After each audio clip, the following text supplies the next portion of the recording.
Uttaranchal University, Dehradun, NAC A+ accredited university. నమస్కారం సుబ్బారావు గారు. నమస్తే అండి. సో ఇప్పుడున్న ప్రజెంట్ సిచ్యువేషన్లో చాలా మంది పేరెంట్స్ ఫేస్ చేస్తున్న ప్రాబ్లం ఏంటి అంటే పిల్లల యొక్క స్క్రీన్ టైంని రెడ్యూస్ చేసుకోవాలి. దానికోసం వాళ్ళు రకరకాల ప్రయత్నాలు చేస్తున్నా కూడా అది వాళ్ళు అనుకున్నంతగా ఆ స్క్రీన్ టైం అనేది రెడ్యూస్ చేయలేకపోతున్నారు. ఎలా రెడ్యూస్ చేసే ఆప్షన్స్ ఉన్నాయంటారు సార్? ఇది స్క్రీన్ టైం అనేది మీరు చూస్తే నిన్న మొన్న మన దగ్గర లేదండి. ఇప్పుడు ఈరోజు స్క్రీన్ టైం అనేటువంటిది మన యొక్క 24 గంటల్లో భాగమైపోయింది. మీరు పిల్లలు అన్నారు, పిల్లలే కాదు పెద్దవాళ్ళు కూడా. అవును సార్, పెద్దవారు స్క్రీన్ టైం కూడా రైట్. ఒక సర్వే చెప్తుందండి, యుఎస్ఏలో 6 hours 58 minutes స్క్రీన్ టైం ఉంటుందంట యావరేజ్, ఆన్ అన్ యావరేజ్. ఇండియాలో 7 hours 20 minutes ఉందండి. ఇక జెన్ జీ అంటారు పిల్లలు, అంటే 96 తర్వాత పుట్టినటువంటి పిల్లలు 2012 వరకు, వీళ్ళు screen time more than 9 hours globally ఉందండి. కొన్ని కంట్రీస్లో అయితే, ఆఫ్రికన్ కంట్రీస్లో more than 10 hours కూడా ఉంది. ఇది సత్యం అండి, అంటే ఇది ఫ్యాక్ట్స్, అందరూ అర్థం చేసుకోవాల్సింది. స్క్రీన్ టైం అనేది ఒక సాధారణ విషయంలాగా చూడకూడదు. మన 24 గంటల ప్రయాణంలో అత్యధిక భాగం ఇది తీసుకుంటుంది. దీన్ని జాగ్రత్తగా హ్యాండిల్ చేయకపోతే రకరకాల సమస్యలు పెద్దలకి, పిల్లలకి, వారి మధ్య సంబంధాలకి వస్తాయి. సో మీరు ఇప్పుడు ఒక సర్వే చెప్పాను కదండి, వీటిలో ఒక ఆసక్తికర విషయం చెప్తాను మీకు. ఇప్పుడు 7 hours యావరేజ్ తీసుకుందాం సరదాగా మన ఎగ్జాంపుల్ కోసం. వీటిలో మేజర్ పార్ట్ దేనికి వెళ్ళిపోతుందో తెలుసా అండి? దేనికి సార్? వాచింగ్ వీడియోస్, గేమింగ్ అండి. మేజర్ సింహభాగం అందులో ఈ 7 hours సుమారుగా 4-5 hours దానికే వెళ్ళిపోతుంది. విజిటింగ్ వెబ్సైట్స్ ఇలాంటి ఒక 50 minutes వరకు వెళ్తుంటే, అంటే కొత్త వాటికి సెర్చ్ చేయటం ఇవన్నీ వెళ్తుంటే, ఆసక్తికరమైన విషయం రీడింగ్ అనేది ఇందులో 14 నుంచి 15 నిమిషాలు ఉంటుందండి. సో ఇదివరకులాగా ఎవరు ఏం చేస్తున్నారు అనేటువంటిది చెప్పలేని పరిస్థితి కాదండి. మీరు ఆన్లైన్లో కనెక్ట్ అయి ఉన్నారంటే మీ స్టాటిస్టిక్స్ అంతా కూడా రికార్డ్ అయి ఉంటాయి. ఈ రీడింగ్ మీరు చూడండి, యావరేజ్ 7 hours మనం తీసుకునేటప్పుడు రీడింగ్ యావరేజ్ 14 minutes మాత్రమే ఉంది. మరి చూసారా ఎంత ముఖ్యమైనటువంటి విషయం ఇది. సో అందుకని చాలా మంచి ప్రశ్న అండి మీరు, ఇది చాలా. అంతేకాకుండా ఈరోజు ఇది అలార్మింగ్ సిచ్యువేషన్ అండి, ఇది ట్రూ సార్. ఇది చాలా ఆందోళనకరమైనటువంటిది కూడా. దీన్ని జాగ్రత్తగా హ్యాండిల్ చేయడం. చాలామంది ఏమిటంటే రిస్ట్రిక్టెడ్ రూల్స్ ఇంతే అనేటువంటిది కొంతవరకు పనిచేస్తుంది తప్ప, అవగాహన లేకపోతేనండి మరలా ఇది ఒక అరణ్యం అండి. ఈ అరణ్యంలో రకరకాలు ఉంటాయి. విషపు తుల్యమైనటువంటి తీగలు ఉంటాయి, క్రూర మృగాలు ఉంటాయి, మనకి ఫుడ్ ఇచ్చేటువంటి పండ్లు పలహారాలు ఉంటాయి, రైట్, మనకి స్వాంతం చేకూర్చేటువంటి సాధు జంతువులు ఉంటాయి, అన్నీ ఉంటాయి ఇందులో. మీరు ఏ పక్కకి వెళ్ళి మీరు ఉంటారు అనేటువంటిది మన ఇష్టం, అంతే కదండి. సో దీన్ని ఎలా చేయాలి అనేటువంటిది చాలా ఇంపార్టెంట్. సో నేను ఎందుకు ఇది ఒక అరణ్యం అని ఎందుకు అన్నానంటే అండి, ఒక విషయం చెప్తాను మీకు. రీసెంట్గా 2 నెలల క్రితం జరిగినటువంటి ఒక ఇష్యూ. మార్క్ జుకర్బర్గ్ ఉన్నాడు కదా, ఫేస్బుక్ CEO, వాళ్ళని సెనేట్ జ్యుడిషియరీ పిలిచారు. వాళ్ళని ఎందుకు పిలిచారు అంటే, పేరెంట్ గ్రూప్ ఒక రీసెర్చ్ చేశారు. ఆ రీసెర్చ్లో ఏం తెలిసిందంటే అండి, 13 నుంచి 15 సంవత్సరాల పిల్లలు ఒక వారం రీసెర్చ్ అనమాట అండి, వాళ్ళ వాడకం మీద ఒక రీసెర్చ్ చేసినప్పుడు వాళ్ళకి స్క్రీన్ మీద అన్ఇంటెన్షనల్గా కంటెంట్, రాకూడని కంటెంట్ వచ్చేసింది. సో అదేమిటంటే, ఆ కంటెంట్ ఏమిటంటే 37% అండి, 37% పిల్లలకి న్యూడిటీ మీద కంటెంట్ తెలియకుండా వచ్చేసింది. నెక్స్ట్ 24% పీపుల్ ఏం చేశారంటే సెక్సువల్ అబ్యూజ్ మీద కంటెంట్ రిసీవ్ చేసుకున్నారు. 17%కి సెల్ఫ్ ఆర్మ్ యాక్టివిటీకి సంబంధించినటువంటి కంటెంట్ వచ్చేసింది. అంటే మనం క్లిక్ చేయకుండానే అది పాపప్ అయిపోతుంది. దీన్ని రీసెర్చ్ చేశారు. రీసెర్చ్ చేసి వీళ్ళు పిలిచిన తర్వాత అతన్ని అడిగారు, అంటే ఈ పిల్లల్ని చంపేస్తారా ఇట్లాగా, మరి మీకు ఎవరు రెస్పాన్సిబిలిటీ దీనికని అడిగితే అంతటి పెద్ద వ్యక్తి సమాధానం చెప్పలేనటువంటి పరిస్థితిలో ఉన్నాడు. నేను ఎందుకు యాడ్ చేస్తున్నానంటే అండి ఈ పాయింట్ శిరీష గారు, ఇది సృష్టించిన వాడు కూడా కంట్రోల్ చేయలేనటువంటి పరిస్థితి. అలాంటి ప్రపంచంలోకి మన పిల్లల్ని అంత తేలిగ్గా వదిలేద్దామా? ఎంత కేర్ఫుల్ గా ఉండాలి అది అందుకోసం నేను యాడ్ చేస్తున్నాను ఈ పాయింట్. సో కాబట్టి ఈ పొటెన్షియల్ థ్రెట్స్ ఇన్విటబుల్ ఉంటాయి, దాన్ని అధిగమించి ఎలా మన పిల్లలు పక్కకు వస్తారు అనేటువంటిది ఇంపార్టెంట్ అండి. దీనికి కొంచెం లోతుగా చూద్దామండి. ఈ లోతుల్లోకి వెళ్ళేటప్పుడు మీకు ఈ మధ్య జరిగినటువంటి ఒక దారుణమైనటువంటి సంఘటన, సికింద్రాబాద్లో జరిగినటువంటి ఒక సంఘటన నేను చెప్తానండి. అంటే స్క్రీన్ టైము రిలేషన్స్ని లేకపోతే వాళ్ళ యొక్క పర్సనల్ లైఫ్ని ఎంత డిస్టర్బ్ చేస్తుందనే దానికి ఒక ఉదాహరణ ఒక 2-3 రోజుల క్రితం జరిగినటువంటిదండి. ఒక ప్రాంతంలో ఒక అమ్మాయి, 16 సంవత్సరాల అమ్మాయి, ఫ్యామిలీతో ఉన్నారు. సో అమ్మాయి చాలా స్క్రీన్ టైం చాలా ఎక్కువ చూస్తూ ఉంది. దట్ ఇప్పుడు సెలవులు ఉండటం కూడా అదొక భాగం కూడా, స్కూల్స్ లేకపోవడం చాలా ఎక్కువ చూడటంతో పేరెంట్స్ చాలాసార్లు మందలించారు. మందలించిన తర్వాత అయినప్పటికీ స్క్రీన్ టైంలో మార్పు ఏమీ లేదు, అంటే వాళ్ళ ఇన్స్ట్రక్షన్కి విలువ లేదు అక్కడ. సో ఒక సందర్భంలో ఎవరికైనా కోపం వస్తుంది కదండి, చాలా తీవ్రంగా మందలించడం జరిగింది.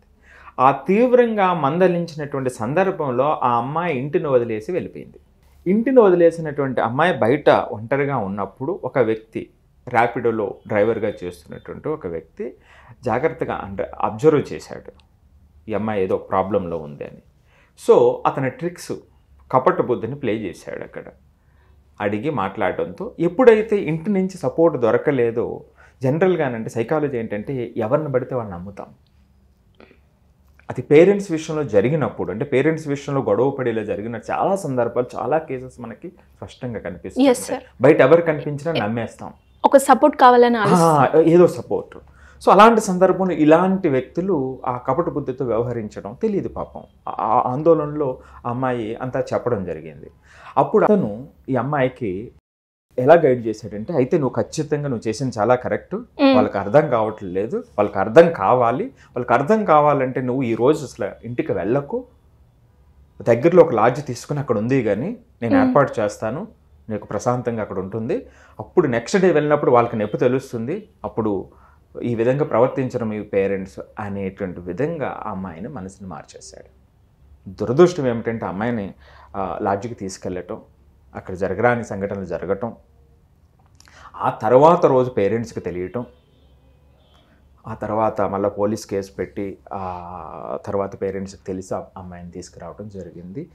ఈ మధ్య జరిగినటువంటి చూసారా, స్క్రీన్ టైం అనేటువంటిది ఎంత దారుణమైనటువంటిది, ఎంత దూరానికి అది దారి తీస్తుంది అనేటువంటిది ప్రత్యక్ష ఉదాహరణ అండి. ఇక్కడ మనం చూస్తే సార్, మీరు చెప్పిన ఎగ్జాంపుల్కి అండ్ మీరు ముందుగా మాట్లాడిన మాటలకి, లైక్ ఈ స్క్రీన్ టైంని రెడ్యూస్ చేయించాలి అన్న ఉద్దేశం పేరెంట్స్ది కరెక్ట్, కానీ ప్రాపర్ వేలో కనుక వాళ్ళు కనుక తీసుకుని ఉంటే ఇలాంటి ఇన్సిడెంట్ జరిగేది.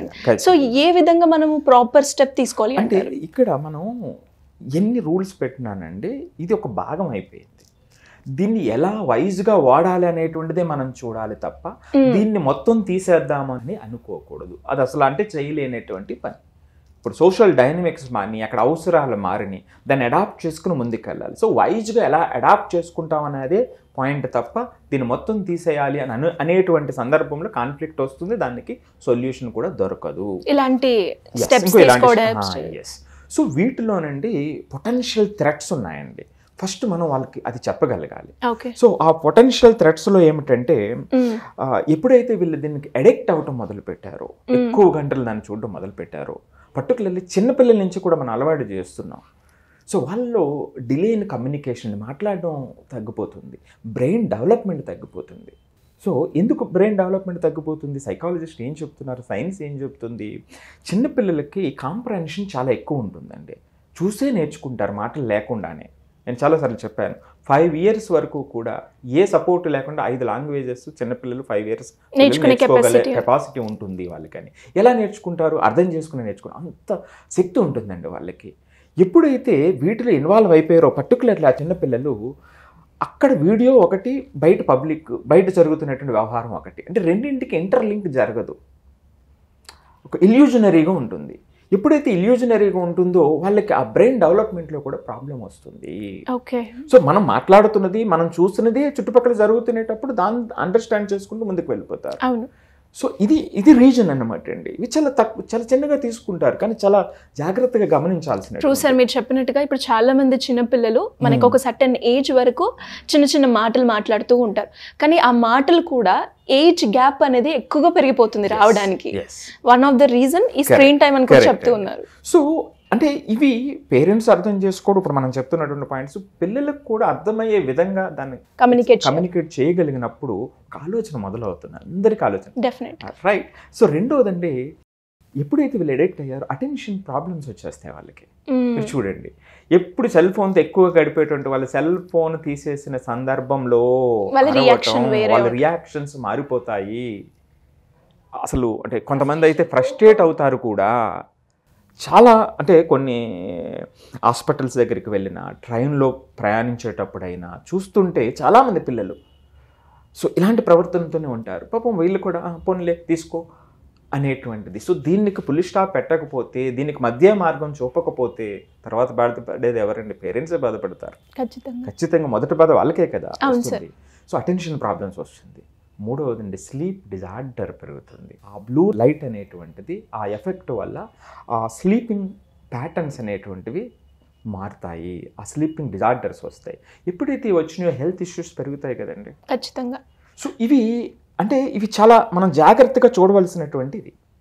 దీనికి తోడు ఇంక్రీజ్డ్ సెడెంటరీ ప్రాబ్లమ్స్ వస్తాయి. అంటే సెల్ ఫోన్తోనే కూర్చోవడం, గేమ్స్తోనే కూర్చోవడం, ఒకే చోట కూర్చోవడం, ఫిజికల్ యాక్టివిటీ ఉండదు. ఎప్పుడైతే ఫిజికల్ యాక్టివిటీ ఉండదో చాలా సమస్యలు వస్తాయండి. ఒక చిన్న ఎగ్జాంపుల్ చెప్తా. మియోపిక్ అంటారు దాన్ని, అశ్వదృష్టి, షార్ట్ సైట్. అది బయటికి వెళ్ళి ఆడుకునేటువంటి పిల్లల్లో చాలా తక్కువ శాతం వస్తుందట. బయటికి వెళ్ళి ఆడుకునేటువంటి పిల్లల్లో. రైట్. సో విటమిన్ డి ఏమి ఇచ్చినా రాదు, బయటికి వెళ్ళి ఆడుకుంటే సఫిషియెంట్గా ఉంటుంది. సో ఇవి గమనించకపోతే ఓవర్ ఇయర్స్ ఏమైపోతుందండి, హెల్త్ ఇష్యూస్ వస్తాయి. సో ఇవి పొటెన్షియల్ థ్రెట్స్ అండి ఇదంతా కూడా. ఇక ఫైనల్గా లాస్ట్ది ఒకటి చెప్తాను మీకు, సైబర్ బులియింగ్ అండి. ఆన్లైన్ సేఫ్టీ అనేటువంటిది మనం చాలా కేసెస్ విన్నాం. ఫైనాన్షియల్గా ప్రాబ్లం అయినటువంటి వాళ్ళు ఉన్నారు. వీళ్ళు చిన్నపిల్లల్లో లేదా ఒక అడల్ట్స్కి వచ్చేటువంటి పిల్లల్లో ఏమవుతుందంటే మరొక సమస్య రీసెంట్గా FOMO అంటారు, fear of missing out, psychological problem. అంటే ఆన్లైన్లో నా ప్రెజెన్స్ తగ్గిపోతుంది, నాకు లైక్స్ రావట్లేదు, నాకు వ్యూస్ రావట్లేదు, నా ప్రెజెన్స్ తగ్గిపోయింది అనేటువంటి ఆత్మ న్యూనతకి లోనయ్యేటువంటి పిల్లలు కూడా ఉంటారు. నెక్స్ట్, ఈ సైబర్ బుల్లింగ్ వల్ల మనం చాలాసార్లు మాట్లాడుకున్నాం ఏ విధంగా మెంటల్గా పిల్లలు డిస్టర్బ్ అవుతారు అనేటువంటిది. సో అది డైరెక్ట్గా ఇండైరెక్ట్గా అది పడుతూ ఉంటుంది. సో ఇవి పొటెన్షియల్ థ్రెట్స్ అండి.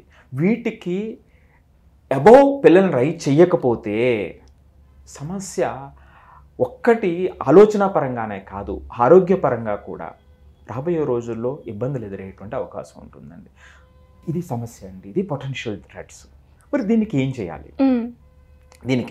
సొల్యూషన్ మొట్టమొదటిగా సొల్యూషన్ ఏమిటి అంటే స్ట్రిక్ట్ రూల్స్, అంటే సెట్ లిమిట్స్, ఖచ్చితంగా లిమిట్స్ పెట్టండి. కానీ ఆ స్ట్రిక్ట్గా అంటే సింగిల్ డైరెక్టెడ్గా అథారిటేటివ్ ధోరణిలో మనం చేస్తే దానికి సొల్యూషన్ దొరకదు. మనం సెట్ చేసినటువంటి లిమిట్స్ వాళ్ళ అవగాహన సామర్థ్యంలోకి మిళితమై ఉంటే, అంటే వాళ్ళు అర్థం చేసుకుని కన్సీక్వెన్సెస్ అర్థం చేసుకుని ఆ లిమిట్స్లో వాళ్ళు రాగలిగితే మొట్టమొదటి స్టెప్ వేసినట్టేనండి. ఇందులో అది ఓర్పుక చేయాలండి. ఇది ఓర్పుక చేయకపోతే ఏమవుతుందంటే, మీరు చాలామంది సెల్ ఫోన్ లాగేసుకుంటే కొంతమంది, మీరు ఇప్పుడే చెప్పారు, చాలామంది ఫ్రస్ట్రేట్ అయిపోతూ ఉంటారు, కోపం వచ్చేస్తూ ఉంటుంది, వాళ్ళ రియాక్షన్స్ మారిపోతూ ఉంటాయి అనేటువంటి. కొంతమంది ఏం చేస్తారంటే రియాక్షన్స్ లేకపోయినా వాడు తర్వాత చదువుకోమన్నా లేకపోతే ఏదో యాక్టివిటీ చేయాలి అలాంటి యాక్టివిటీస్లో చూపిస్తూ ఉంటారు. సో చూపించడం, అసలు ఆ యాక్టివిటీలు ఇన్వాల్వ్ కూడా అవ్వరండి. వాళ్ళు ఇప్పుడు చదవమంటారు, వాడు బుక్ వేసుకుని కాదు కదా. సో ఇక్కడేంటి ఆ మెచ్యూరిటీ లేకపోతే, అవగాహన రాకపోతే ఆ యాక్టివిటీ కూడా జరగట్లేదు కదా. సో అవగాహన అనేది చాలా చాలా చాలా ప్రధానమైనది. అందుకే నేను ఈ పొటెన్షియల్ థ్రెట్స్ అన్నీ కూడా మీకు చెప్పాను అనమాట అండి. ఇక తర్వాత పాయింట్ ఏమిటంటే అండి, ఫోకస్ ఆన్ క్వాలిటీ కంటెంట్ అంటే. ఇప్పుడు మీరు సెల్ ఫోన్ మీ దగ్గర ఉంది శిరీష గారు, మనం ఒక వీడియో కూడా, ఒక మంచి వీడియో హౌ టు నావిగేట్ అనేటువంటిది కూడా ఉంది. ఏమిటంటే మనం ఆ యాక్టివిటీని డివైడ్ చేయగలిగితే, దేనికి చేస్తున్నాం, ఫన్ అండ్ ఎంటర్టైన్మెంట్కి చూస్తున్నామా, నాలెడ్జ్ కోసం చూస్తున్నామా, సెల్ఫ్ లెర్నింగ్ కోసం చూస్తున్నామా, రైట్? సో లేదా షాపింగా, ఇలా ఒక డివైడ్ చేసుకున్నట్లయితే ఇంకొంచెం క్లారిటీ వస్తుంది. ఇంకొక అద్భుతమైన సొల్యూషన్ చెప్తాను మీకు. కో వ్యూయింగ్ విత్ ద చిల్డ్రన్ అండి. వాళ్ళతో పాటు కూర్చొని చూడండి, వాళ్ళు ఆడుతూ వాళ్ళ పక్కన కూర్చోండి. కొంత ఆ సాన్నిధ్యం వస్తే ఏమవుతుందంటే అండి, వాళ్ళకి ఓపెన్నెస్ పెరుగుతుంది. వాళ్ళ సమస్యలు మన దగ్గరికి చెప్పుకునేటువంటి అవకాశం చాలా బాగా పనిచేస్తుందండి ఇది. సో మనం కూడా యాక్టివిటీలో కొంత భాగం అయినప్పుడు దాన్ని కంట్రోల్ చేయగలుగుతాం. మనం బయట నుంచి చూసినంతసేపు వాళ్ళు దాస్తూనే ఉంటారు, హైడ్ చేస్తూనే ఉంటారు. సో ఆ పొటెన్షియల్ థ్రెట్స్ని మనం ప్రాక్టికల్గా చెప్పడానికి అవకాశం ఉంటుందండి. ఇక లాస్ట్గానండి, ఆన్లైన్ సేఫ్టీ. ఆ రెస్పాన్సిబిలిటీని వాళ్ళకి చెప్పగలగాలి. సో అవగాహన పెంచటము, సో డివైడ్ చేయటము, దేని మీద మనం ఎంత సమయం కేటాయిస్తున్నాము, అది దేనికి ఉపయోగపడుతుంది మనకి. సో వాళ్ళలో భాగమయ్యి కొంత సమయాన్ని వాళ్ళతో పాటు గడిపి చూసినప్పుడు ఇంకొంచెం మనం యాక్టివ్గా ఇన్వాల్వ్ అయ్యి మనం చెప్పడానికి అవకాశం ఉంటుంది, వాళ్ళు తీసుకోవడానికి అవకాశం ఉంటుందండి. సో ఈ పద్ధతులు పాటిస్తే ఈ ప్రమాదం ఏదైతే ఉందో, ఈ ప్రమాదం కాకుండా దాని నుంచి అత్యున్నత స్థితికి వెళ్ళినటువంటి పిల్లలు లేదా పెద్దలు కూడా చాలామంది ఉన్నారు. దీన్నే ఉపయోగించుకొని కొంతమంది అసలు ఏమీ ప్రొడక్టివ్ లేకుండా కిందకి పడిపోయినటువంటి వాళ్ళు అనేక మంది ఉన్నారు. సో ఆ మంచి మార్గాన్ని మనం చూపించడానికి అవకాశం ఉంటుందండి. చాలా చాలా సీరియస్ ఇష్యూ. అందరూ కూడా చాలా జాగ్రత్తగా ఇన్వాల్వ్ అయ్యి వీటి మీద ఆ పద్ధతులు నేర్పగలిగితే ఆ పిల్లల యొక్క పరిస్థితి వేరే ఉంటుంది. డెఫినెట్గా సార్, మీరు చెప్పినట్టుగా లైక్ ఆ కాజ్ ఎందుకు వస్తుంది, దాని రీజన్స్ ఏంటి, దాంతోపాటు ఒక సొల్యూషన్ కూడా ఇవ్వడం జరిగింది. అండ్ లాస్ట్లో మీరు చెప్పిన ఆ పాయింట్ నాకు చాలా బాగా నచ్చింది. ఎస్పెషలీ పిల్లలకి ఎలా కమ్యూనికేట్ చేయాలి అన్న దాంట్లో చాలామంది కూడా ప్రాబ్లమ్ని అయితే ఫేస్ చేస్తున్నారు. కాబట్టి మీరు చెప్పినట్టుగా వాళ్ళతో పాటు కూర్చున్నట్లయితే మనం టైంని రెడ్యూస్ చేసుకునే ఆప్షన్ ఉంటుంది. వాళ్ళు వేరే వెబ్సైట్స్ ఓపెన్ చేయకుండా ఉంటుంది. అక్కడ వచ్చే కంటెంట్ని వాళ్ళకి ఎక్స్ప్లెయిన్ చేయడం ద్వారా వాళ్ళు ఇంకా వేరే థాట్స్ లేదంటే వేరే వీడియోస్ ఓపెన్ చేయకుండా ఉంటుంది. ఇది కనుక వాళ్ళు కనుక ప్రాపర్గా కమ్యూనికేట్ చేస్తే మనం చెప్పిన ఈ సొల్యూషన్ బాగా వర్కౌట్ అవుతుంది అందరి పేరెంట్స్కి. కానీ మాకు టైం ఉండదు అంటూ ఉంటారు. బట్ ఆ టైంని కనుక వాళ్ళు కేటాయిస్తే డెఫినెట్గా ఈ ప్రాబ్లం మనం ఈజీగా ఓవర్కమ్ చేసుకోవచ్చు.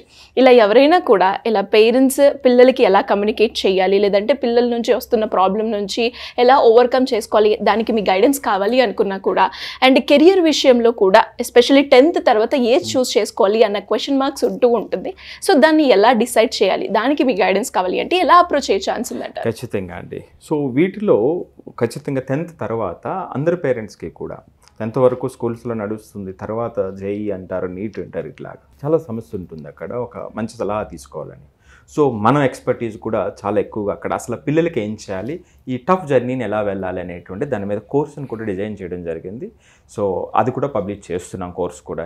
ఆ కోర్స్కి ఎన్రోల్ అవ్వచ్చు, లేదు అంటే పర్సనల్ అపాయింట్మెంట్ తీసుకుని మనల్ని కాంటాక్ట్ అయ్యి వాళ్ళ స్పెసిఫిక్ సమస్య ఏదైతే ఉందో దాని మీద కూడా వాళ్ళు ఇది చేయొచ్చు అనండి. దానితో కూడా వాళ్ళు కాంటాక్ట్ అయ్యి వాళ్ళ సమస్య పరిష్కారాన్ని తీసుకు ఎలా అప్రోచ్ అయ్యే ఛాన్స్ ఉంది? సో ఏదైతే నెంబర్ స్క్రోల్ అవుతుందో ఆ నెంబర్కి వాళ్ళు కాల్ చేస్తే మన టీం వాళ్ళని కాంటాక్ట్ చేసి అపాయింట్మెంట్ ఫిక్స్ చేస్తారండి. Thank you sir, thank you so much. Suman టీవీలో మీ పర్సనల్ అండ్ బిజినెస్ ప్రమోషన్స్ కోసం కింది నెంబర్కి కాంటాక్ట్ చేయండి.